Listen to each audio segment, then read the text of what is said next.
घुमुसर कंधमाल विकास मंच द्वारा 79तम स्वाधीनता दिवस भंजनगर ब्लॉक ढुडुआ ग्राम ठारे अनुष्ठित होइथिला।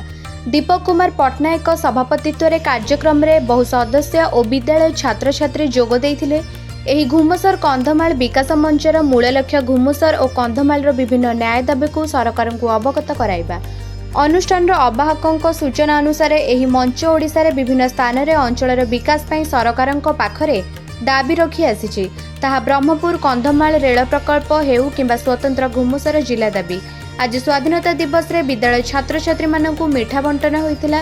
एही अवसर रे विश्वनाथ पात्र, सुबोध कुमार गौड़, अमरेश पट्टनायक, कृष्णचंद्र राउत, सूर्यनारायण नायक, रामचंद्र साहू, गौतम प्रधान, चंदन प्रधान, सरोज राउल प्रमुख जोग देइथिले। भंजनगरु पुरुषोत्तम महापात्रଙ୍କ रिपोर्ट निरपेक्ष न्यूज।